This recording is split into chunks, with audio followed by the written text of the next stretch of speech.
In Ethereum, players are collecting ether, but it's within reach of all hands and at the center of all greed.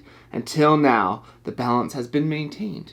But as you become more eager each passing season, everything is about to change.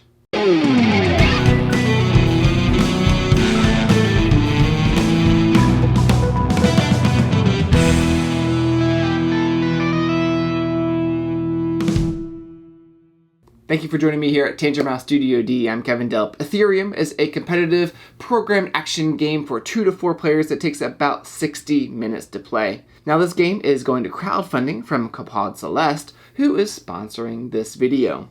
I'll have a link to the game in the description of this video. Now, as in all our overview videos, we'll give you an idea on how the game is played, but we won't be really sharing our thoughts on likes or dislikes.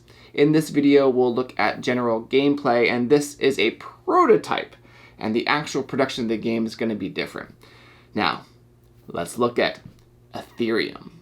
Remember, this is a prototype, but you can see that the components in the game are these boxes. And inside these other boxes, players will have these discs and a player board. You'll connect the boxes together to set up the play area. Here's a quick overview of the game. There are 7 rounds in the game. In each round, you'll be programming your actions and then taking those actions based on what you programmed, like moving the units, gathering resources, upgrading, and things like that in order to gain prestige. Now, prestige is earned through victory tokens, your abilities, your guide, and ether. And whoever has the most prestige at the end of the game is going to win. Let's look at a round a little bit more in depth. There are a few things that happen before you start programming your actions. First, you're going to reveal a season card for that round that shows the initiative order for the players, any bonus or penalty, like getting extra wood if you gather wood that round, and a season bonus for one tribe. Then, everyone's going to draw a flash card, which provides everyone bonuses to be used during the game. They're going to be like discounts or more resources or things like that that are going to help you out during the game. Now comes the time where you will program your actions for that round. You'll be placing your discs secretly on your player board in the order you'd like to resolve the actions. There are 5 possible actions. Some of them are going to make sense, like moving your units, gathering resources, or increasing your unit level. Others, like transforming ether, have a lot of different options that you can do. Like, in that, you could trade basic resources for ether, gain cards by spending ether for ability tokens. There's like 12 to choose from, which give you like a host of benefits. Or you could even spend ether to unlock your 5th and 6th action token. The other action that's a little different is the connect action. It's a little risky, but you can have some big rewards. You're going to be rolling dice to see what benefit or cost you're going to get. The nice thing is you get to roll an extra die when your season affinity is active in a given round.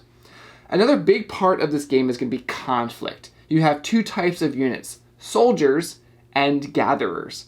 At the end of an action, when a soldier is in a space with an enemy soldier, or a gatherer, or even an enemy city, then conflict resolution is going to happen. Soldiers automatically are going to win against gatherers. Soldiers versus soldiers, you're going to roll, each player is going to roll a number of dice depending on the soldier level. The same sort of goes for an attack on a city, but the defending player is going to roll dice based on the number of guards present. And whoever gets the higher roll is going to win. After 7 rounds, you'll see who has the most prestige to win. You'll look at the tokens collected from winning battles, gaining ether from your boosters or connections, and some points for your leftover ether too.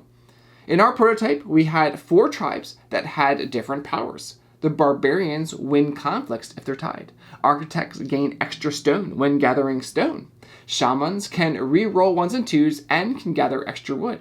And the harmonics get resources when opposing players gather ether. You can get the general idea of what the company is working to produce, an interesting board layout with that 3D effect, and I think it was easy to see with the way the units upgraded to those higher levels.